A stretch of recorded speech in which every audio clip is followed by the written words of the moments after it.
मैं आज आपको देखिए कितनी देसी चीज़ खिलाने जा रही हूँ। और ये है, जो जानकार हैं वो तो समझ ही गए होंगे। जी हाँ, कद्दू का फूल।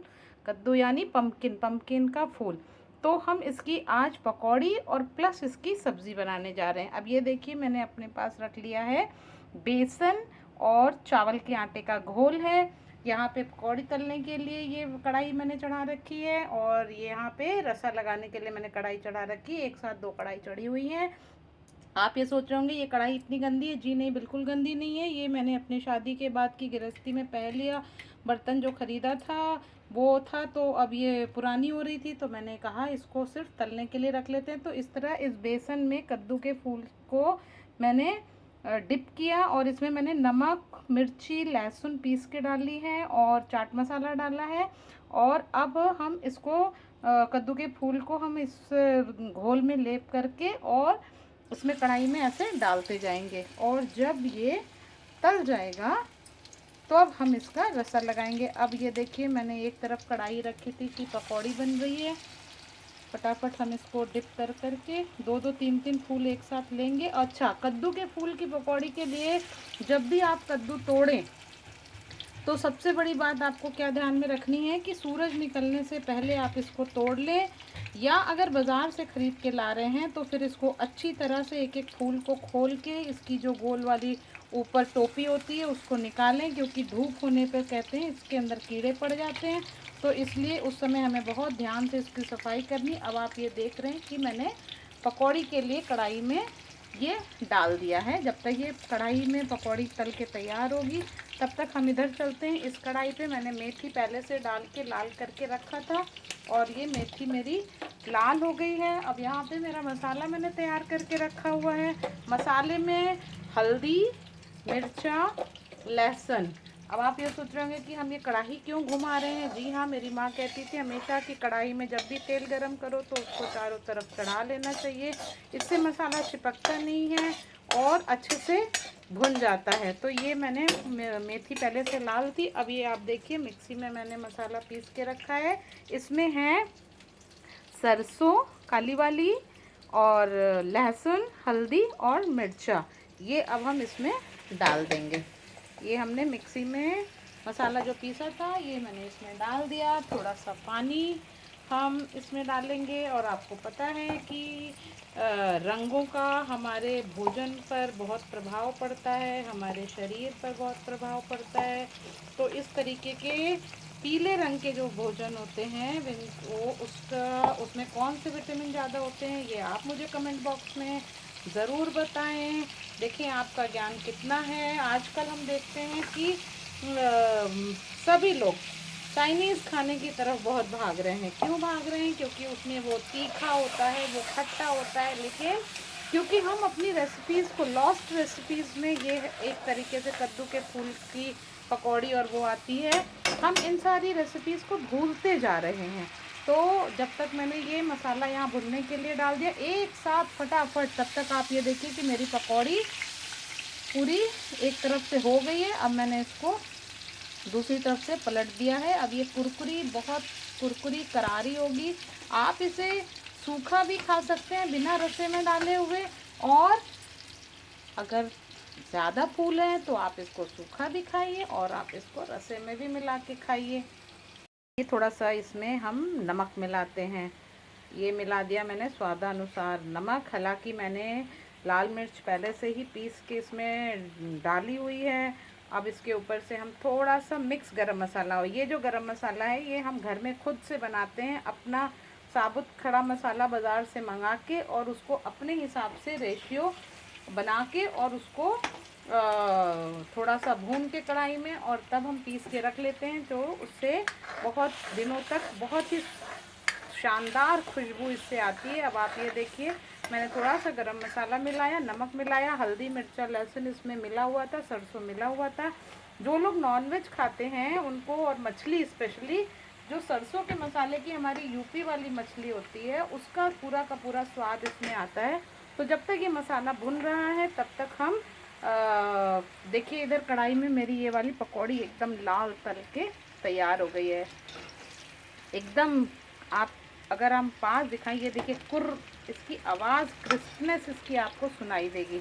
अब हम इसको बाहर निकाल लेंगे और बाहर निकालने के बाद हम इसमें दूसरा जो और मेरे बाकी बचे हुए फूल हैं उनको डालेंगे। तो ये हमने निकाल लिया। बहुत ज़्यादा तेल नहीं डालना चाहिए कढ़ाई में, थोड़ा थोड़ा तेल डालिए, क्योंकि आपने पढ़ा होगा कि बहुत ज़्यादा जला हुआ तेल को दोबारा नहीं यूज़ किया जाता है। अब ये देखिए फिर से मैंने 2-3 फूल लिए और मैंने कढ़ाई में डालने का प्रोसेस, तेल जब ज़रूरत हो। अब जला हुआ तेल दोबारा क्यों यूज़ करना हमें। तो अब आप ये देखिए मैंने दो तीन फूल की पंखुड़ियाँ बहुत कोमल होती हैं। ये मैंने अपने छत पे, जो मेरा किचन गार्डन है, आप मेरा यूट्यूब चैनल ज़रूर देखिए, मेरे घर पे मैंने जो किचन गार्डन बना रखा है वहीं से मैंने ये कद्दू के फूल तोड़े थे और वहाँ से मेरे हस्बैंड को और मेरे बेटे को बहुत ही ज़्यादा पसंद है। अब इधर देखिए मसाला भुन रहा है और पकौड़ी बन रही है। मसाला भुन रहा है, तेल छोड़ रहा है। और मसाले के पकने का सबसे बड़ी पहचान क्या होती है, ये हम सबको हमारे मम्मी और हमारी सासू माँ सब ने सिखाया है कि जब मसाला तेल छोड़ने लगे इसका मतलब कि मसाला भुनने की स्थिति में आ रहा है। और यहाँ पे आप देखिए कि पकौड़ी जो दूसरी मैंने डाली थी वो भी तल के तैयार हो रही है। कभी कभी रोज़ वही आलू परवल भिंडी खा खा के मन ऊब जाता है, तो इस तरीके के इंस्टेड ऑफ कि हम चाइनीज़ और अन्य कॉन्टिनेंटल खाना खाइए, हम मना नहीं कर रहे हैं, लेकिन जो हमारा देसी खाना है, जो हमारा भारतीय देसी गांव का खाना है, उसको आप खा के देखिए, आपको वाकई इतना टेस्ट उसमें आएगा कि आप, जैसे दाल बाटी है, आजकल बहुत सारे लोग दाल बाटी खाने लग गए हैं। और डोसा भी एक तरीके से साउथ इंडियन डिश है, लेकिन हम सबको बहुत पसंद आता है। उसी तरीके से हमारे यूपी बिहार की जो डिशेज़ हैं, मतलब वो लोगों को बहुत पसंद आएंगी अगर आप उन्हें कायदे से हिसाब से बनाएं। अब आप देखिए कितना, मतलब मसाले का रंगत ही बता रही है कि हाँ ये खाना कितना टेस्टी बनेगा।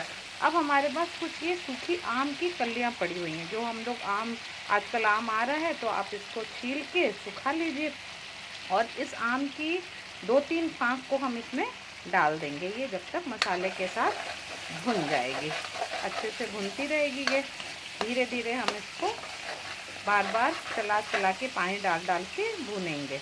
देखो कि मसाला एकदम अच्छी तरीके से धीरे धीरे भूनते भूनते एकदम अच्छे से भुन गया है। जब भी आप खाना बनाएं तो खाने का टेस्ट आता है मसाले के भुनने से। अगर मसाला अच्छी तरीके से नहीं भुना है तो सब्ज़ी का टेस्ट कभी भी अच्छा नहीं आएगा। और दादी नानी मम्मी सासू माँ सब ने यही बताया कि मसाले को हमेशा धीमी आंच पर भूनना चाहिए, तभी वो अच्छी तरह से भुनता है। अब आप देखिए मसाला अच्छी तरीके से तेल छोड़ने लग गया है और यहाँ पे मेरी इतनी पकौड़ियाँ बनकर तैयार हो गई हैं। ये यहाँ पे इतनी पकौड़ियाँ और कढ़ाई में हैं। अब हम क्या करेंगे कि क्योंकि थोड़ा तो हम सूखा खाने के लिए रखेंगे इसको और थोड़े का हमें रसे लगाना है। तो अब ये जो मैंने बैटर बनाया था, हमारा बैटर इतना सा बचा है और उसको हम बचा भी लेते हैं।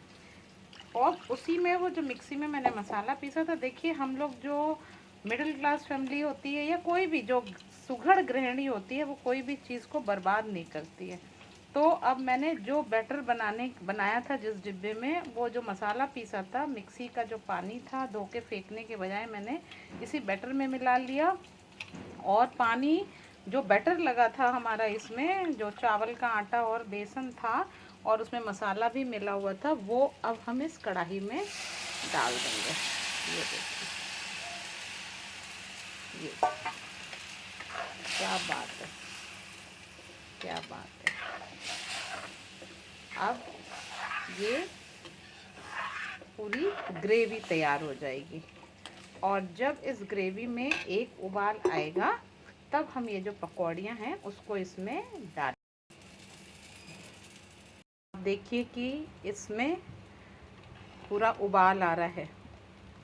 उबाल आना बहुत ज़रूरी है। इसको 5 से 7 मिनट 10 मिनट तक धीमी आंच पे उबलते रहने देना ज़रूरी है, क्योंकि इसमें आपको पता है चावल का आटा है और बेसन है, दोनों कच्चा है। यदि ये अच्छे से पकेगा नहीं, जैसे हम कढ़ी को पकाते हैं वैसे नहीं पकेगा नहीं, तो फिर इसमें कच्चापन रह जाएगा। लाख मसाला हमने भूना है, लेकिन अगर ये चावल का आटा और बेसन भी उबल के पकेगा नहीं तो सब्ज़ी का स्वाद उतना अच्छा नहीं आएगा। तो आप देखिए बहुत अच्छी उबाल इसमें आ रही है। और इस वाली कढ़ाई में भी अब तेल ख़त्म हो चुका है। तेल ख़त्म होना ज़रूरी भी था, क्योंकि अब पकौड़ियाँ भी पूरी बन चुकी हैं।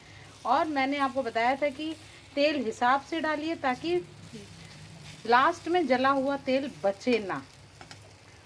और आप मुझे कमेंट करके ज़रूर बताइएगा कि क्या आप लोग बचे हुए तेल को पुनः दोबारा यूज़ करते हो कि नहीं करते हो। जबकि आपको पता है कि आजकल वैज्ञानिक लोग कहते हैं कि एक बार पके हुए तेल को दोबारा से नहीं पकाना चाहिए। ज़्यादातर दुकान वाले ऐसे ही करते हैं। छोले भटूरे का घी 4 दिन 5 दिन चलता है, इसीलिए इतनी सारी स्वास्थ्य संबंधी समस्याएं हो रही हैं। तो अब आप ये देखिए कि हमारा ये मसाला अच्छी तरीके से उबल रहा है, अच्छी सी उबाल इसमें आ रही है, महक भी बहुत अच्छी आ रही है। तो अब हम ये क्या करेंगे कि ये जो हमारी पकौड़ियाँ बन के तैयार हुई थी, वाह क्या रंग है इसमें, नज़र ना लगे थू थू।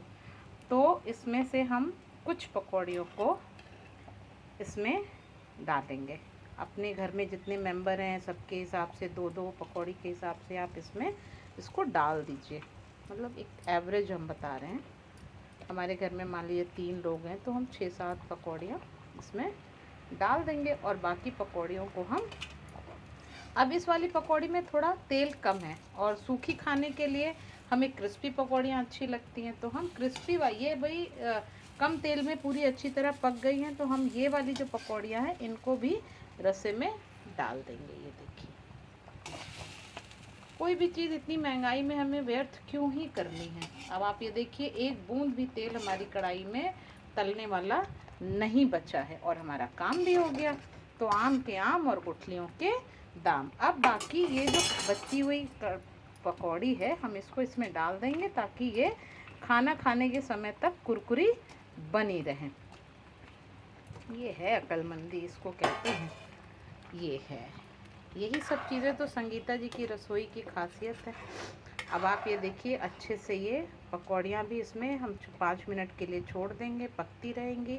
और रसा भी बहुत अच्छा सा गाढ़ापन इसमें आ गया है, यानी चावल का आटा और बेसन हमारा पक चुका है। इसको 10 मिनट के लिए हम इसको ऐसे ही 5 मिनट के लिए धीरे छोड़ देंगे। मैंने आज माड़ निकाल के चावल बनाया है। अब आप इसको चाहें तो धनिया की पत्ती से गार्निशिंग कर सकती हैं। वैसे मुझे करी पत्ते की महक बहुत अच्छी लगती है, और इसमें थोड़ा चावल का आटा और ये सब भी है, तो डाइजेशन भी सही रहेगा, इसलिए मैंने इसको करी पत्ता इसमें ऐसे ही डाल दिया है, छौंक नहीं लगाया है, ऐसे ही डाल दिया है। अब इसको, कढ़ाई को हम बंद कर देंगे, 5 मिनट के लिए ढक देंगे, और उसके बाद इसको हम इससे ढक देंगे ताकि थोड़ा सा रसा अच्छे से भिन जाए। और इस पकौड़ी का भी हम थोड़ी चटनी तैयार कर लेते हैं, और उसके बाद गर्मा गर्म रोटी और चावल के साथ हम इसको खाएंगे। तो आपको मेरी ये रेसिपी कैसी लगी आप ज़रूर बताइएगा। आपको किसी और भी गांव से जुड़ी हुई खाने की रेसिपी जानने की इच्छा है तो मुझे कमेंट बॉक्स में ज़रूर बताएं। इसे आप बनाइए, खाइए और इसका स्वाद सबसे साझा करिए, और मुझे भी बताइए कि ये कैसी लगी। मिलते हैं अगली वीडियो में, तब तक के लिए बाय बाय।